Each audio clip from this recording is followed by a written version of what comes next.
Welcome to Lighting for Profits, presented by Emery Allen, with your host, Ryan Lee, your number one source for all things landscape lighting.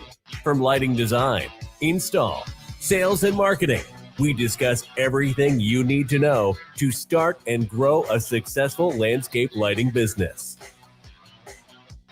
What is up? What is up, y'all? Welcome to Lighting for Profits, presented by Emery Allen. It's the number one landscape lighting show in the world. I'm so excited, you guys. This is going to be, you guys are going to remember this show for a very long time. For better or for worse, I promise you will remember this show. Thanks for showing up. I hope you're showing up live. If you're live on Turps Up Radio, Facebook, or YouTube, or maybe you're listening on the podcast. Either way, we're grateful for your support. Guys, I don't know if you noticed, but we've got a different setup today. It's not the typical, just stare right at me. That's right. We've got a guest co-host. I don't even know what we're calling him, but I want to welcome Mr. Steve Perkins. What's up, Steve? What's up, Brian? Thanks for having me. Oh my gosh. We're gonna get into this and why Steve is here. But it just feels good to have someone else here, so I'm not just talking to this blank wall right here. So thanks for being here, man. Yeah, no, it's a pleasure to be here. So before we, you know what? We're just going to jump right into right. Who is Steve? Why is he here? What the heck is going on? It's not another live guest. Tom, what's up? How you doing, buddy? This is let's just say potential co-host. We're doing tryouts now. It's official. Well, I noticed I wasn't on the intro. Yeah. So that's how committed you are to me right now, I feel like. With Ryan Lee and Steve Perkins. Too late. Way too late. Well, as you guys know, I put out, I don't know if it was a call or an ad or what, but I was like, it'd be cool to have a co-host, because I sit here and I'm like, a lot of my personality really doesn't come out because I'm just sitting here talking to a wall, and it's really hard to let your personality thrive when you're doing that. And so what I did was I just reached out to the audience and basically Facebook. I was like, hey, does anyone want to be a co-host? And you know what? I actually had some applicants. I had people like, yeah, I'd be interested, what's involved and stuff like that. And I basically just didn't respond to them. And I don't know if that was a good move or bad move, but here's the thing. I kept thinking of this guy, my friend here, Steve, who, we live nearby each other. We've been friends for a while. And even when I started the show, I was like, man, Steve, he would be a fun co-host. But I'm like, would he be a fun co-host? Here's the secret, guys. You want to know the secret here? Steve doesn't know anything about landscape lighting. Not a thing. Not a thing. You're the only guy that did not apply for the co-host position. Millions of people applied. I'm the one that did not. And I'm sitting here. At least millions. Probably more. I stopped keeping track after 4. But we don't know. But I reached out to you and I said, hey, are you sitting down? I don't know what it was, but I was like, hey, this may sound weird, but I really think you'd be a good fit for this. Would you want to be a co-host with me? What was your initial reaction? I think my initial reaction was, what is he talking about? Why would he have me co-host a show about landscape lighting when I don't know anything about landscape lighting? So as I typically do, I lost respect for you and just assumed you didn't know what you were doing. But after some coercing and good conversation, I thought, what the hell, let's do it. So here I am. Well, yeah. And I have to agree. I mean, I didn't know what I was doing. I usually don't, but I am good at sales. So here you are. Here you are. No, that speaks for itself. So I knew Ryan, well, before he was vacationing to Switzerland, certainly before he was a deity in the lighting community. Oh, gosh. Please. But no, I think we hang out. We go to dinners with our beautiful wives. We have conversations, and I think we both have ideas about how we can help people in their businesses. And we've had a lot of conversations around that. So it's a natural fit. We'll have some fun. Yeah, I'm excited. And just so we set the expectation clear, at the end of this show, if you did apply, if you really do want to be a co-host, that spot still may be open. Oh, for sure. For sure. I have zero expectations that I will receive anything but poor reviews. So this will be This will be a quick turn. Let us know in the comments if you want Steve to stay or Steve to go. We're pretty certain that I'm either going to fire him or he might quit even before the end of the show. So Yeah, we're going to just see what happens. But in all seriousness, the reason why I thought you'd be a good fit is I've done a lot of studying on culture and building businesses and all this stuff. And some of it I'm good at, some of it I'm terrible at. But one of the things that I've really wanted to do more in my life is hire people. And it's not like I hired you, you're volunteering your time, but work with people, let's say that are compatible and that fit together and have the same vision and are going to work together, and everything else can kind of be taught, right? And so, yeah, you don't know anything about landscape lighting, but that's really not relevant to this because it's lighting for profits, but we're talking about profitability and helping these guys get to the next level. And you know a lot about that stuff with sales and marketing and pricing. So even though you don't know anything about landscape lighting, you're going to add a lot of value if you decide to come back next week. Deal. Yeah. I mean, most of my career has kind of been in that, well, has been in marketing and sales.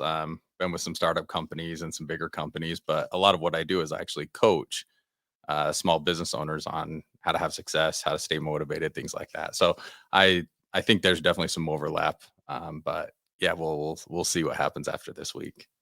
That's awesome. Well, I think, like I said, I did this move similar to, I just hired an assistant and she started last week. She doesn't know anything about landscape lighting. She doesn't even know anything about what I'm having her do, but we're compatible, right? And she gets my dumb humor and everything else. And I just feel like that's what's most important is if you can have a good culture, then all the other stuff can take care of itself. So I guess do you mind if I put you on the spot for a minute? Let's do it. What are you up to now in your current role? I mean, I know you're marketing. That's when I think of you, I think of marketing guru. Yeah, no, I kind of more in the sales side. Sales guru. Yeah, that's what I'm saying. Yeah, for sure. That's where you see me. Yeah. So that's essentially what we do is we help a lot of we consult and we help our clients kind of build their small businesses and we teach them strategies in order to do so. So I've been doing that for quite a while now, and most of it's kind of always been in that sales marketing. And so we roll with it, help people, help get them trained them, keep them motivated, and I think that's where, like you said, no matter if you're into landscape lighting or you're into anything, it's all the same, man. You're selling stuff to people, and really, it's 9 times out of 10, you're selling yourself more than anything else. So if you can understand that, I think we can help each other, figure out how to actually help people build their businesses. That's killer. So, like with the people you work with, are most of them newer, in terms of business and sales, or are some of them like pretty advanced? They just need that accountability and coaching and stuff like that. Sure, both. I think a lot of them this is the first time they've done anything like that. So I think having your own business it's a huge difference than working a 9 to 5, kind of knowing what's laid out in front of you, how to self-motivate, how to stay connected with your people, how to build out a team, all of those things. It's in my opinion, there's a big learning curve that comes with that. But people can do it. And I think it's one of those that just takes a little bit of self-discipline, a little bit of coaching, and I think people can get there. And then of course we work with some seasoned professionals that have done it before. But you'll find with people that are brand new or people that have done it for a long time, the basics are the basics. It's one of those, if you're not bringing new business into your business every single day, whether you've been doing this forever or you're brand new into the business, you're going to struggle. And I think sometimes people just need to be taught that and reminded of that and trained to that. So anyways, I think we can hit on some of that. Yeah, I'm with you. I mean, I feel like the new people need the coaching the most, you think, but then also like as I've more advanced in my career, I'm like, no, I need a coach now because you tend to get lazy and get stuck on your heels and you need someone kind of prodding you along a little bit. Did you find that when you were, I mean, you built this company, did you find that you got stuck in management mode in times where you just felt like you were just managing and not bringing a new business? All the time. I mean, that's like the worst spot because I don't like managing. I'm not a good manager. And then now all of a sudden I'm supposed to be manager of the year. No, that sucks. That's a big part of it, Yeah. So I guess one of the things that I try to get people to understand is you can be a really good business owner and be a bad manager and be bad at different things. Like there's a lot of business owners out there. In fact, the most successful ones are really aren't good managers. They're just good entrepreneurs, and they know strategy and they know to hire the right people. And that's key with all this. Yeah, for sure. I should know I've seen that happen where people just get stuck managing something instead, and they just forget they've got to build and they've got to grow. And anyways, I just didn't know if that was common in the industry. Yeah, it is. A lot of I think, and you guys chime in if you're on Facebook, YouTube, if you have comments, whatever, chime in. But a lot of people get stuck even before they get stuck just doing everything themselves. So they don't even get to hire people to manage. But that is, after you hire those people, that's the next problem to solve, is how do I get out of this management role? Yeah, I was stuck there for years. Have you ever tried to talk people out of running their own business? Or is that like anti-code? Is that anti the company that you work for? Oh, I don't know. I don't know if I've ever talked to anyone out of it. You can see if people have what it takes. But I think one of the things I enjoy what I do, and I'm sure what you've seen, is there's not a template to success. It's not like if you have this degree that all of a sudden you're going to be successful. It really boils down to just kind of the same old, right? It's consistency, hard work. Like, what are you willing to put? Do you have a reason why you're doing this? I think if you have that, you can be successful. So it's not necessarily there's a template for success, in my opinion, or like this type of person is more successful than someone else. But sure, you come across someone and you're like, hey, they're just not risk takers. They're not willing to put it out there. They're not willing to put themselves out there. And you just think they're going to have an uphill climb trying to build their own business. Yeah, I'm glad you actually mentioned risk, because seriously, that is, you got to be willing to take some risks. Otherwise, you're just never going to scale. You're going to be stuck in that rut forever. And it's like that is probably one characteristic of a successful person, is willing to take risks. And I get it. Like, I wasn't always like that. And it's not like I'm looking to take risks on a daily basis. But when the time comes to make a decision, now I've just learned, just make the decision, take the risk, and deal with the consequence later. Like, you have to have that mentality. You teach that to your children? Yeah. Who cares? No, hopefully it's a calculated risk. Like, don't do this drug or whatever, but no, we're adults here. That's right. You got to fail to succeed. I think, I know that's kind of cliche, but it's one of those where people that don't put themselves out there, if you don't try new things, if you don't take risks, I just don't think you're going to see that payoff that a lot of people want to see with their businesses. So here's an important question I wanted to ask you. What's your opinion on gender reveal parties? I knew we were going to hit the hard-hitting topics, really get into it. It's a little much. I think it's a little much. I mean, if you want to have a nice little, like, you cut open a cake and it's pink or blue, congrats. But I see the whole, everything's social media driven. So I don't know. Yeah. I mean, that's my take. I think it's a little much when you're setting off bombs in your backyard to say you're having a little girl. A little much. It's kind of crazy, in my opinion. And crazy, not in a crazy, if you are identify as these people, you're not crazy. But no, they were talking about it actually on the radio the other day, I think it was, and how, like, back when we were having kids, this didn't exist, right? Or did it? I just didn't know about it. But now there's like stores and like communities around this. And like, if I were to have a baby today, I would like hire a best friend to be like, here's the doctor's going to email you and you're going to surprise us. Yeah, it's kind of crazy. It's a whole thing. Yeah. And you have to wait and all this, like, just look at the thing and find out if it's a boy or a girl. I don't know. I guess we're not exciting. we don't. Yeah. I don't think we would have the passion to do any of those things. If we were having children today, you and I were both lazy enough that we would do none of the gender reveal parties. Yeah, maybe it's just laziness. I think you might be right there. All right, man. I really am super grateful you're here. He drove all the way from Lehigh. It was like 20 minutes on the freeway driving. Yeah, you owe me a drink. At least. Now, I got you for that, but I'm glad you're here, because it's just not me by myself. So what we're going to do is take a little break. And then when we do come back, we'll be live with Jim Frederick. I forgot to even announce it. Jim Frederick with Tru-Scapes Landscape Lighting is going to be our guest. You didn't even mention it. I'm sorry, Jim. But it's going to be Jim Frederick with Tru-Scapes Landscape Lighting right after the break. So stick around, guys. We'll be right back.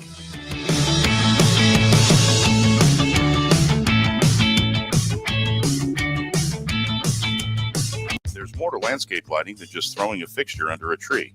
The best display is one that was not only designed well, but also stands the test of time. High-quality fixtures and bulbs are key to long-term success and customer happiness. At Emery Allen, our focus is on creating only the highest performance landscape bulbs in the industry, with long-lasting components that don't degrade or flicker with age. Each bulb's appearance is always consistent throughout your lighting project. We offer a wide range of base types, beam spreads, and color choices that will fit your needs. To learn more, give us a call at 843-480-4473 or email us at info@emeryallen.com.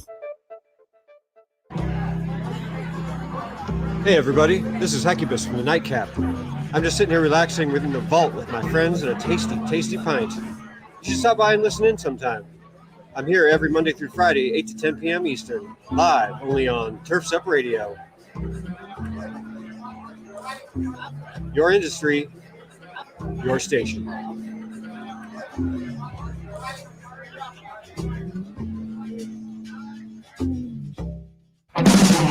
Lawn and landscape pros need to keep their competitive edge, and the easiest way to do that is by attending GIE Plus Expo this October 20th through the 22nd. There's only one word to describe the biggest action-packed experience in the outdoor equipment industry. Wow! Over 1,000 indoor exhibits wall-to-wall with innovative products and the latest technology. Talk face-to-face with the engineers that design your favorite equipment. Then step outside and dive into the hands-on demo area where you can drive, dig, and compare equipment to your heart's delight. This year, the wow gets even bigger with the new UTV test track, the hands-on drone zone, and free parking. Free parking! Register now at GIE-Expo.com, and we'll see you in Louisville, Kentucky this October.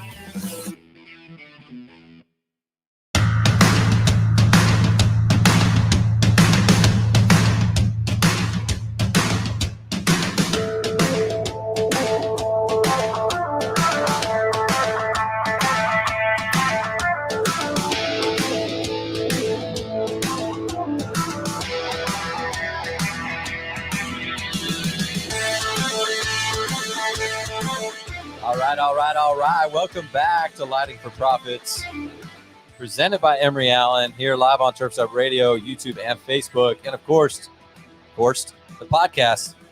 So let's do this. Let's welcome our guest, Mr. Jim Frederick. What's up, buddy? How are you? We're here. I'm alive. You are live.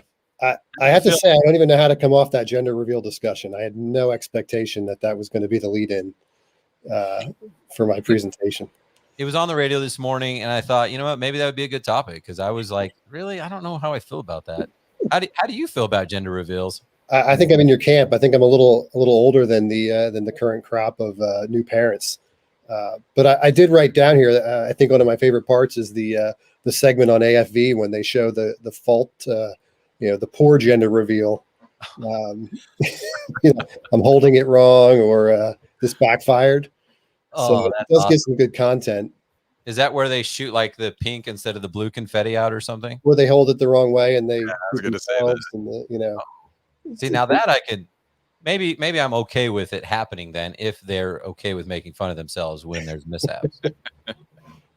So thanks for coming on here, man. I appreciate it. And this is a special episode because we've got our co-host Steve here, and you're going to be part of this. So I hope it goes smooth for you.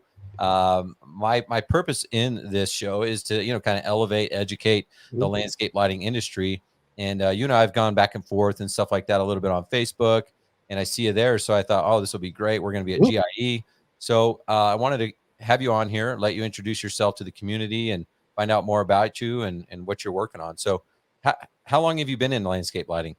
Yeah, actually, I found this segment of the industry about 15 years ago. And I think you and I have discussed it. I'm really a hardscape guy at heart. My background was design build. I've spent 20 years in the hardscape industry. Lighting is a segment of the industry that has grown exponentially. And I got into it about 15 years ago, back when we still messed around with halogen lamps and actually had to know how to do the calculations. You were joking around earlier. You're going to test me later. But,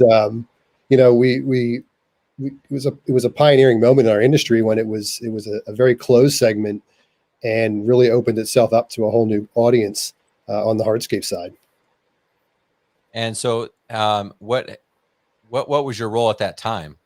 Yeah, so I actually worked for a dealer. I came out of design build, and my background was design, and I decided to move into the distribution segment and worked for a local dealer that was a pretty big hardscape dealer. And we had the opportunity to bring lighting to the table, and actually started out with Jeff Hesser, who, he's a legend in the industry, Nice. and a guest speaker, I think, on Turf's Up prior, and came in, and we would have 30, 40, 50 contractors coming in to learn how to do lighting the right way. We'd hang that 1200 watt stainless steel box on the wall and run a spider system and really show guys how to do it the right way. Because there was a fear to landscape lighting as an installation process and the maintenance that was involved, and a narrow focus in terms of a hardscaper and what they wanted to offer, but a great opportunity for guys to grow their business and be profitable, more profitable. It's a great arm of our industry that provides good profit for these guys. So it was fun to get involved at the ground floor and then have watched the evolution over the last 15 years of LED technology when it first hit the market, integrated versus drop-ins, a lot of changes in the last 15 years in our industry. Yeah, for sure. It's interesting because I hear you talk about really kind of training these people that are coming in. I feel like there's a little bit of pushback from the people who've been in the industry a long time, or just that are dedicated hardcore, like I only do landscape lighting. It's like they don't want the hardscapers to come in, or a landscaper or something like that. But I guess, what's the best way to bring them into the industry? Yeah, I think this is one of the best points that you and I discussed when we first got on a phone call was there shouldn't be a fear here, right? There's opportunity for everybody. We're in such a great economy for our industry right now. We're booming, and there's so much out there, so much business. And a hardscaper that typically gets into landscape lighting, I'll regress a little bit here. I think the advent of LED was one of the best things for our industry, but it's also been a hindrance as well, because it really did simplify the process. And for years there, we kind of went out there and said everybody should do lighting, right? It's just so easy. It just do it, right? We didn't really teach them the right way to do it. We've kind of lost sight of good design technique and a good training package for a lot of guys. So we've told them that they should do lighting. It's easy, make money. Hey, this is great, but it's just as easy to do a bad lighting job as it is to do a good lighting job. And so I think maybe that's where part of that disconnect is in our industry, is that there's a party of people that do this for a living. They take pride in their work. They're trained, they're educated, they live it and breathe it. But there's also a segment of our industry where there's clients that they're not looking for that level of design of a project, right? They're just looking for some lighting, some undercap lighting, a couple of accent lights, path lights. It's an opportunity for everybody, and part of what I want to talk about at H&A next week is the opportunity to create partnerships with pros in our industry on both sides. Yeah, There's for sure. a lot of opportunity here for everybody. So, I think maybe education is part of the disconnect. Maybe professionalism is part of the disconnect. A lot of people I deal with, they see the value in lighting, they enjoy the process, and they enjoy the profits, but tend to lack on the maintenance and follow up and that side of it as well, which can be frustrating. Yeah, for sure.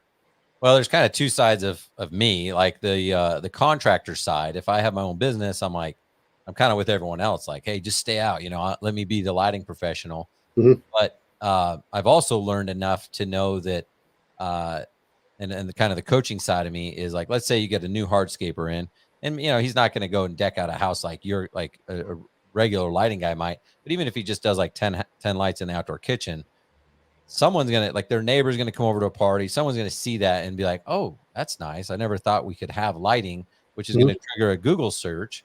And if you're doing your Google ads correctly and your marketing and branding and everything else, that's probably going to result in a lead for you that came because of some guy that you technically didn't even want in the industry, Mm-hmm. Mm-hmm. Yeah. I mean, if we did a presentation 10, 12 years ago in a room of 100 people, and we asked of hardscapers, we said, who does lighting? And here there'd be three guys in the back that would raise their hand halfway, and if you do I was in Kansas City, outside of Kansas City 2 weeks ago, and in a roundtable scenario, and everybody in the room raised their hand. They're doing it to some level. And so I think it's important to embrace this part of the industry take it as an opportunity to train them and create a more professional industry. We can all learn, right? We're all, the whole reason I've engaged people like you in this industry is because I want to learn more about that side of the industry so I can help educate people that I deal with on a daily basis on what the opportunities are and what's out there. Well, let's talk about partnerships for a minute. At what point do you think someone should, like, let's say, like we would call on landscapers, hardscapers, pool builders, all those trades, custom home builders, and sometimes we would get like, yeah, we do it ourselves, right? Mm-hmm. And what I found was that there was certain projects it kind of just made sense for them to do it. There was so much hardscape lights going in, it was just their project. But I guess I want to get your opinion. At what point does it make sense for some of these hardscapers to do it themselves versus partner with a legitimate lighting company in the area? Well, and I think I have a couple comments on that. One, as I'm traveling the country, I'm finding big swings in different regions, right? There are different regions of our country. The contractors embrace more or less of a project, right? In my little corner of the world, Southeast Pennsylvania, most contractors, they want to own the project, right? They want to be the one source solution, and the homeowner expects that, right? They want to call one person, even if that person is the GC and they subcontract out some of the work. They really expect that one source solution for their outdoor living space. I head into Florida, and it's a very segmented industry where they hire one landscaper, they hire a hardscaper, they hire a lighting professional, and there's very little crossover, very focused business decisions on what we do. So I think it's regional, and I think it's just being aware of your scope and your skill set, right? I meet so many guys they're very fixated on that outdoor, that specific space, that hardscape space, and they're very comfortable putting in under cap lights or putting in a few accent lights, but they're not outside the box. How many projects when I walk onto a property and I'm tripping over the Costco, solar lights on the front walkway to walk back to this beautiful back patio. And so I guess it is training these guys to recognize the opportunity on the job site. And I think you're the one who told me about the bucket theory, right? The client has so much in a bucket for each project, and recognize the value of lighting. And if a customer is excited about lighting and you just feel like it's beyond your scope, have that partner, have that card in your back pocket, pass it on. I think it's key. Yeah, well said, man. I think you're dead on. I think that there are those clients, and even, you said it's regional, but even within certain regions, there's certain clients that would prefer just hire one main guy. And let's say I'm the lighting company and I'm the biggest, best lighting company there. Doesn't matter, because the GC is the one running the project. If I don't have a relationship with them and they're doing lighting with ABC Lighting Company, I'm not getting that job. So it's that much more important for any lighting company to go and make those relationships. Even if they tell you they're not going to use you today, keep checking in with them every 6 months. Like, they have to know who you are so that when there is a problem, you're the solution. Yeah. And it has to be appealing, right? It has to be a profitable venture. And so, don't, be fair, right? As a lighting company, be fair in terms of what your reward may be for that lead, and what you have to offer, right? Because again, I see a huge issue with maintenance as well, right? These hardscapers are so busy, and they're not into maintenance programs. They're not taking care of these projects. And I live in a freeze thaw, region where the path lights are crooked, stuff's popping out of the ground. A system doesn't last more than a year or two until it really needs to have service. And these guys don't want the callbacks, right? They're on to the next project. So really appeal to that landscaper or hardscaper that you're not only providing a service now, but you're relieving them of headaches in future and creating a better opportunity and more leads, more opportunity. Some of these guys have a fear. They have a fear of letting someone else on the property. So let them know you're not there to steal their contract.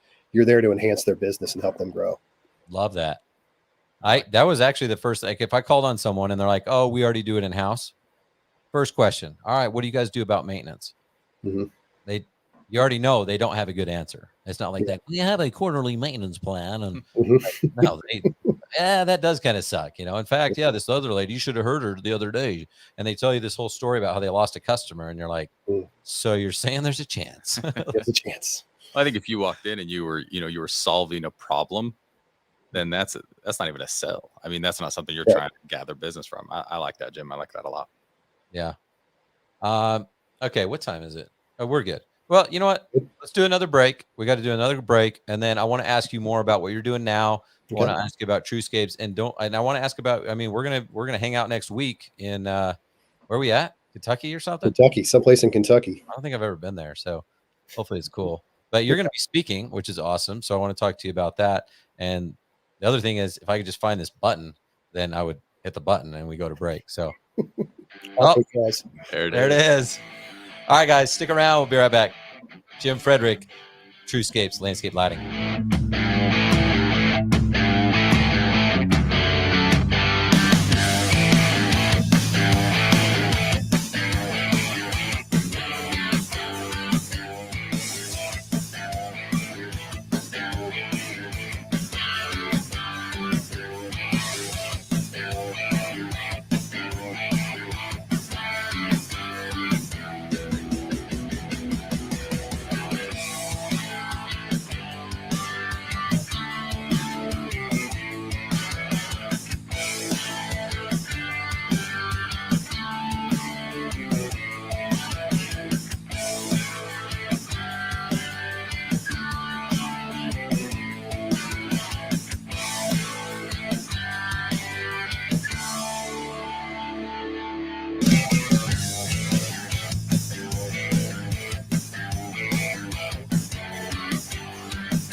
Are you a military family with a spouse on deployment away from home?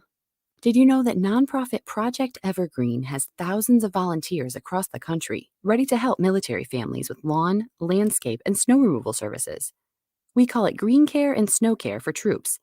If you are a military family and would like to receive this free service, or if you'd like to volunteer to help, visit projectevergreen.org.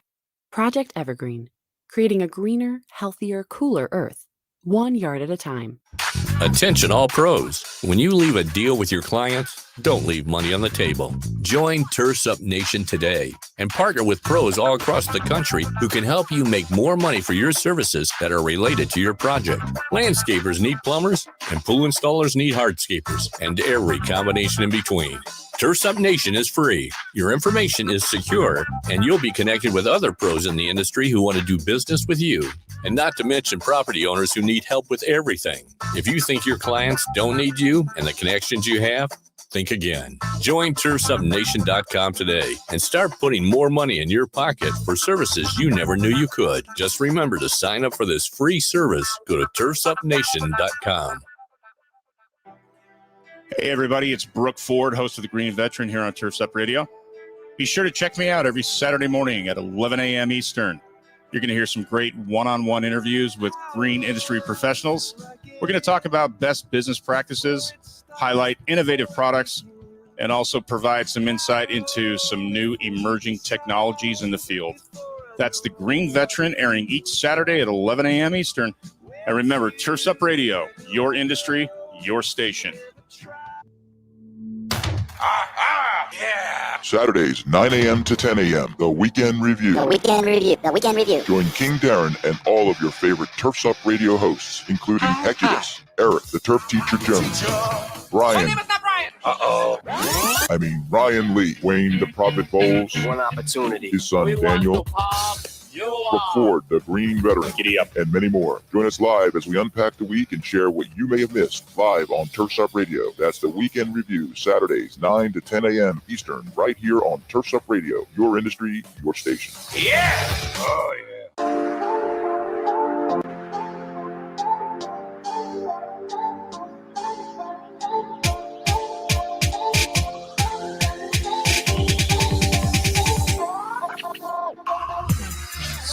Air drums. Welcome back. Steve's jumping right in. Yeah, this is such a match made in heaven right here. Jim, I feel bad because I was trying to figure out how to involve you in our, behind the scenes chat in the break. But if I do that, then everybody hears us talking over the That's fine. We can recap next week. All right, that sounds good. Well, I want to ask you about your current role right now with Tru-Scapes. What are you doing on a daily basis? Your boss is listening, and he asked me to find out. Okay. Well, yeah. So this was a project we started 5 years ago. Um, Again, been in the industry, dealt with some quality manufacturers over the years, quality products. But we really saw a niche on the hardscape side to introduce a very manageable and simple solution for lighting, with really no history. Right, we could clean slate. Right, we can create and offer the products that really fit the average customer we deal with. I often use the Ford versus Ferrari model, right? They're some of what you guys are doing in the industry are you're putting Ferraris in the ground, right? They're these amazing systems, a high level of skill and technology involved. But there's a lot of guys that drive Fords and are putting them in putting Ford systems in the ground. So we're making that, we're running that program, and we partnered up with Belgard and Oldcastle pretty early on in the program. And so our national partner is Belgard. I'll put a little plug in there for Belgard and Oldcastle. And it's been a crazy ride, to be honest. And you guys were talking in the beginning with Steve about risk.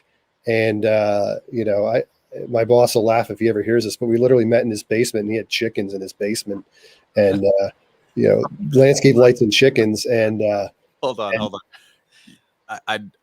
I apologize for interrupting, but it feels like you just threw that in there. I'm going to need a tiny bit of context to the basement. We do. We're in you might want to know more, because we're actually in a basement. Like Steve's like, you're in a basement. It's the basement of a dentist's office. Okay. But we don't have chickens. So yeah, tell us more about that. Yeah. So just imagine on the other side of that wall, there's a small cage with about 8 chickens running around that aren't quite ready to live outside. Oh, gosh. And here we are. I apologize for interrupting. That's great. I still laugh about it to this day. I went home and told my wife that I was going to leave my job and go work for this guy who has chickens in his basement. But I knew them both very well. They're both successful entrepreneurs in the industry. And again, along that commentary, what you talked about earlier about building a team, we have a dreamer on the team. We have a practical mind on the dream. I brought the sales portion of it to the table, and we've really built.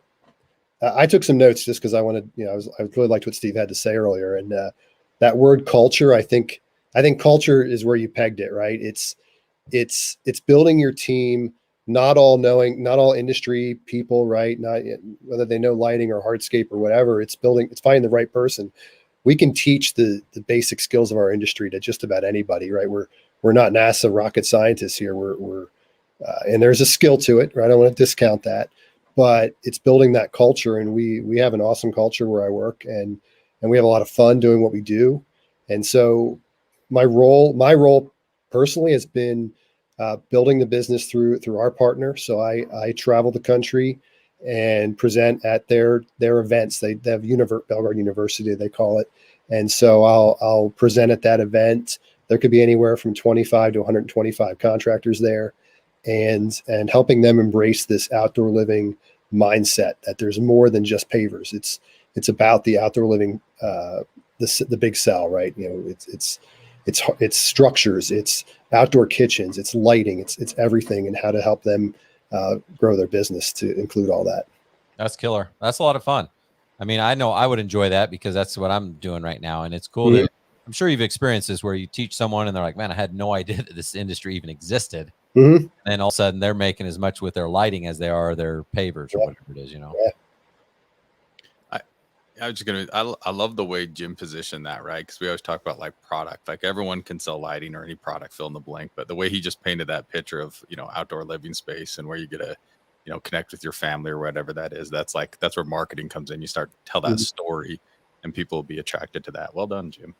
Thank you. I'm gunning for your job, Steve. Yeah. You got it. You got it. I was application number 5, and Ryan stopped at 4. Sorry for the no responses, everybody. You've crushed 4 people and made a joke of it this episode. I know. I do, but I'm trying to apologize. I'm just not doing a very good job at it. Terrible. So I'm a little jealous, because you are speaking next week at this Northeast Hardscape Expo, GIE. I don't even know what it is. I just know I'm going, and you're speaking. So let's talk about that. What are you speaking on, and give us the deets? Yeah, well, you're really going to enjoy it. It's an event you need to attend at least once if you're in the industry. I mean, you get you see it's such a great picture of our industry, I guess is what I'm trying to say. You know, we have the GIE, which is the industry, you know, the equipment side, and then you have H&A Hardscape North America, where, you know, every major manufacturer is there, you know, kind of showing the new products, and the displays and the booths are amazing. There's such a huge investment made to present these products. And what I'm excited about is it was canceled last year. So we've got this, you know, it's already a fun event. It's already our industry coming together, the camaraderie, the relationships. And it's now 2 years in the making. So it's going to be a great show. We've been a part of it the last few years in partnership with Bellegarde and Oldcastle. Our lights are represented in their booth. So a little plug again for that. We'll be there all week. It was just sort of by chance that I was asked to speak there this year. So I'm pretty excited. It's really the talk is about, you know, the basics and growing your business with lighting and recognizing the value in relationships. And again, sort of circling back to the basics. I feel like, and I mentioned it earlier, I feel like we've ramped everything up so fast and told everybody they should be lighting people, but we've lost track of the basics, right? You know, and I still carry the little black book that has all those calculations and all those, all that information that we started with 15 years ago. I keep it in my tool bag because I think it's good to know the basics. It's good to know where we came from, and to lift these guys up and really talk about what is an accent light, when do we use it, beam spreads, lumen output. You know, there's a lot of variables here. It's not just sticking a light in the ground and hooking it up with 2 wire nuts, right? There's different ways to make connections, right? You know, there's we could have an hour dissertation on good connections and how to maintain a system. What I'm finding is I service an industry now that is not really a maintenance driven industry. So we get a lot of calls. You know, your system's been in for 3 years. We're having an issue. We have no idea who put it in. What do we do? You know, I want to stress the value of lighting as part of our industry and how to be a pro about it. That's awesome, man. That's going to be awesome. I am excited to hear you talk about it. And I think that's cool. It's setting the expectation that, hey, maybe this isn't for everybody, but if you do want to do it and you're willing to take it serious, it can be a wildly profitable business. That's cool. Yeah. And we got a team. I've got a rep based out of Florida, and I've got a rep based out of PA with me, and looking to grow that team. And really we've built our relationships on service. We're in a product driven industry, and there's a lot of good products out there, right? There's only so many ways you can make a bullet light, right? You know, and an LED lamp, if a good quality LED lamp and a good quality fixture is readily available, but the service side of it and standing behind your product and helping guys grow their business, I think that's what it's all about. And, you know, I'm on a lot of Facebook groups now. I've discovered this new world, right, of all these landscape lighting Facebook groups, and you get, you know, how do I get into it? What do I do? How do I get trained? And my comment always is, you know, I truly believe find a partner. If it's a manufacturer's rep, if it's a distributor rep, if you got a good distributor partner, find that partner, learn the basics, and have that relationship, because that's what's going to get you through. Yeah, that's awesome. I guess once you get these guys, the initial training, they learn the basics, they get out. Is there something that you've seen that is kind of a common denominator that they have struggle with scaling their business? And I'll say, Ryan, I say that's probably the part I need to learn the most about. And I'm intrigued by what you do is, you know, I have a good technical background. I love helping these guys get into it and teach them the basics, but I'm not a business specialist, right? That's not my background. And so I think the value of what, a little plug in for what you do, right? You're helping guys grow their business, and you're focused on landscape lighting, but I know there are professionals in all industries, kind of like Steve, what he's doing with businesses, right? He's not so worried about whether it's landscape lights or it's a lawn cutting business or it's a plumber. It's finding a pro, it's a mentor, a pro, whatever you want to call it, to help you grow your business. And you know, another one of my notes I took when Steve was talking was, you know, our industry is an industry of very talented and persistent, strong-headed people.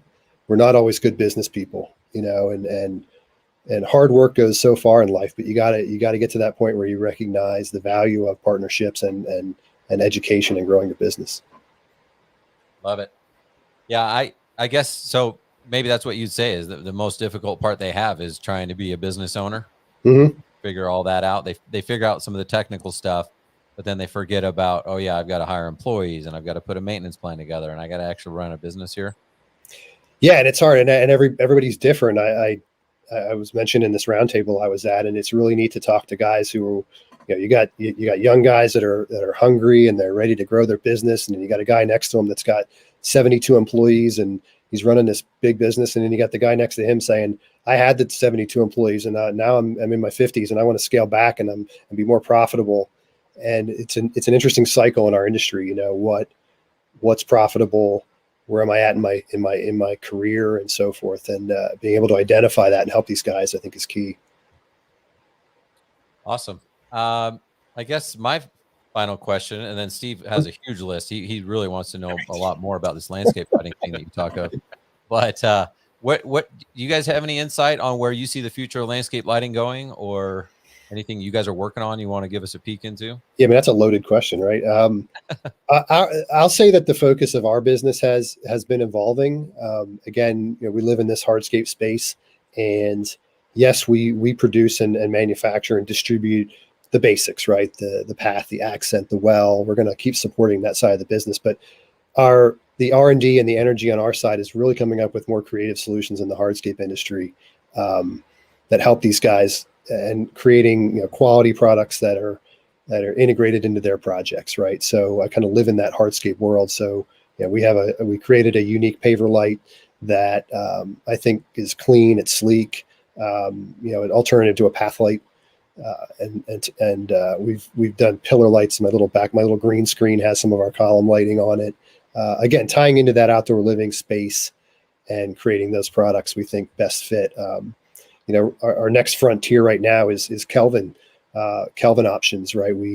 2700 has kind of ruled the roost now for a couple of years, but we're starting to see very modern looking outdoor living spaces and people looking for 3000, even 4000 Kelvin lighting that will complement those grays and blacks and dark tones. And we may see it swing back in a few years, right? But you got to stick with the trends and what's going on in our industry right now. For sure. Well, man, I told you it was going to go by quick. yeah, we got a lot packed in there. Do you want to just tell everyone how they can get in touch with you or your company, your website, anything like that?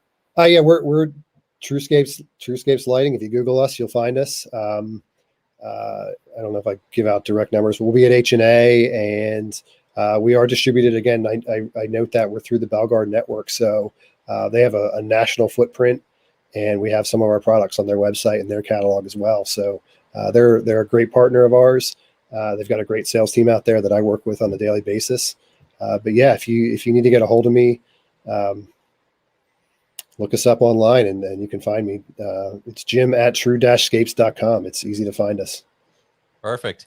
Man, that was awesome. I appreciate you coming on here. You dropped some awesome gold nuggets, and look forward to hearing you speak next week and hanging out a little bit. Yeah, we'll catch up.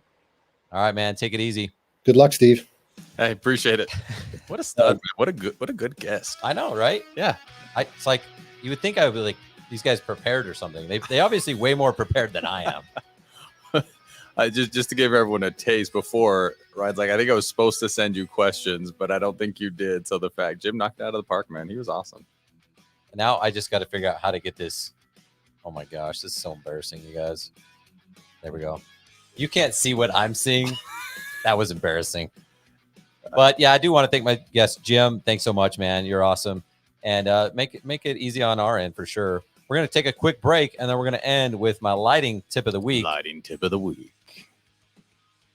Be right back.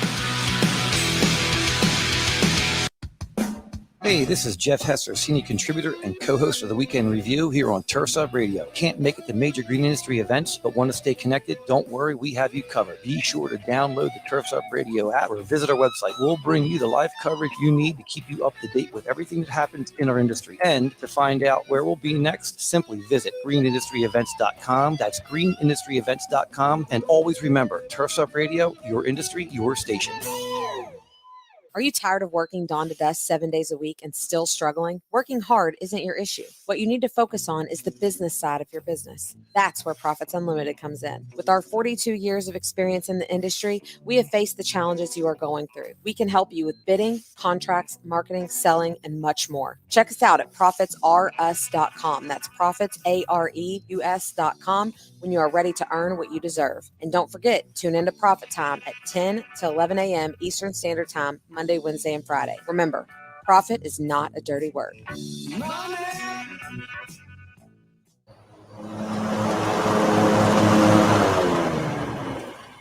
Isn't it nice when the weather cooperates and crews complete jobs on time and on budget? But weather can cause delays, and with paper route sheets, jobs get lost in the shuffle. That's why you need Aspire Crew Control scheduling software, an easy-to-use, flexible, and affordable solution that allows you to shift schedules with a single click.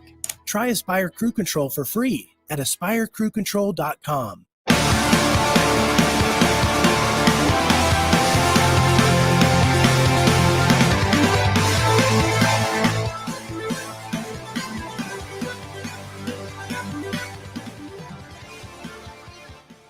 All right. We are back here.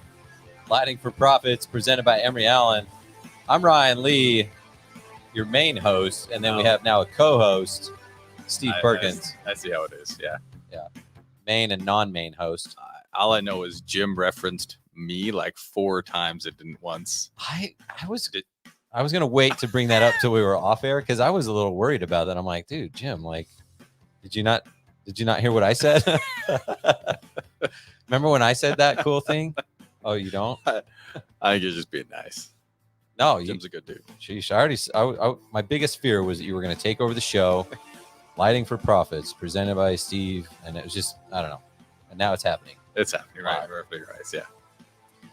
Okay, so what I want to do is finish with our lighting tip of the week. Do you want to handle this one, or do you want me to? I think you should drive on this one. Think? Although I did pull up a quote. Do we have time for me to throw a quote out there? Yeah. All right. Did you watch Ted Lasso? No. I can. It's not like I'm anti-Ted Lasso. I just haven't. You're the only person in America that hasn't watched Ted Lasso. Is this true? Comment. I guarantee everyone else has seen Ted Lasso. Do you know the premise of Ted Lasso? Who hasn't seen Ted Lasso? I have no idea. I know Mackenzie, my new assistant, asked me the same question. So now I'm starting to think. Now you're starting. All right. Yeah. So, because I'm a lighting novice. We know that. We've established that. But he was talking about the basics and like the look and the feel of outdoor space. And so for those that don't know, Ted Lasso is a American football coach that goes over and coaches a soccer team in UK. Okay. Right. So one of the reporters asked him and says, I'm just curious, could you explain the offside rule? And Ted Lasso, the quote from Ted Lasso is, well, Trent, I'm going to put it the way the U.S. Supreme Court did back in 1964 when they defined pornography. It ain't easy to explain, but you know it when you see it. And lighting is when you talk about the basics for a novice, like, I don't know anything about lighting, but you know good lighting when you see it. When you go into a house, you're like, oh, man, that looks beautiful. That looks amazing. What's different about that house? And so I think if you can explain that to the homeowner, I think you could close some sales on that. Let them see what good lighting looks like and the difference it could make. I love that. And I also challenge anyone who is listening on your sometime in the next 5 proposals, bids, whatever sales you do, somehow figure out a way to tie that in at the end. And it was Ted Lasso talking about pornography in the 80s or something. I can't believe you haven't seen Ted Lasso. No, is it good. A series or just it's a show? It's a series. Apple Plus, the most heartwarming, feel-good series you could imagine. Change your life. Yeah, I'm into more stuff that's like Squid Games and killing and stuff like that. Yeah. But yeah, I'll look that up. Once I get on a series, I'll probably miss work and all sorts of crazy stuff. We'll talk about it next time. You'll have all sorts of Ted Lasso quotes in your next episode. All right. Well, that's close to what my lighting tip of the week was, which is maintenance plans. Maintenance plans. And it's funny because Jim brought it up. He had no idea what the lighting tip of the week was. But maintenance plans, guys, I'm telling you, this is one of the keys to success. You need to be proactive. It's a proactive versus reactive approach. Too many people are like, oh, I don't know how to put the plan together. So if someone calls me, I'll take care of them. Well, that's terrible business, right? You want to be proactive. You want to take care of the problem before it even exists for the client, right? And I didn't even realize this, but you would think if you're in the landscape lighting industry that everybody just is doing maintenance plans because it's such a obvious thing. But it's kind of like you would think everyone in Utah skis because there's the mountains right there, but they don't. Right. So it's just one of those things where not everybody's doing a like formal maintenance plan. So I made a little list of the top 5, and then I added one because, bonus. Yeah. Reasons why you want to have a maintenance plan. So number 1, why would you want to have a maintenance plan? You don't know anything about landscape lighting, but why do you think? As a homeowner? No, as a business owner. As a business owner, why should I want to have a maintenance plan for my business? I think it would be just the consistency of always have something in the hopper there. I like that. That is on the list. It's not the number 1. Oh, so we'll talk about that in our review. Strike 1. Yeah. No, the number 1, I just put make money. I mean, lighting for profits. Let's make some money. Amen. And honestly, like I've told people this before. I was raised to almost think money was evil. But it doesn't have to be. I mean, sure, it can be, but like you can do a lot of good things with money. So if you think money's evil, make it and then give it back to your client, give it to your employees, give it away to charity. I don't care, but just make the money. You're in business. That's the point, right? So you can make more money by having maintenance plans. Imagine that. The second one is you keep your existing clients happy, right? I mean, so many people, like Jim was talking about, they'll start and they'll do lighting and then they're on to the next.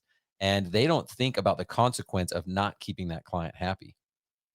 Well, I got to think that would keep a relationship up with that client too, for retention, if they want to upgrade or they have a friend or a lead. Now you're getting ahead of me. Oh my gosh, dude. This is bad. Can we strike 2? Can we unlive?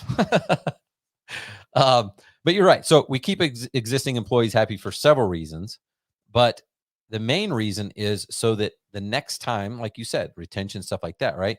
I've had people tell me these horror stories. Like a landscaper one time told me, he's like, yeah, this lady was so mad at us, And then we went to she moved and I asked her why she didn't use us. It's like, well, yeah, you guys, you didn't come when I needed that light change. It's like you lost a $20,000, $50,000 client over the fact that you couldn't change a light bulb. So partner with legitimate landscape lighting company. And if you have your lighting company, you need to have maintenance for this reason.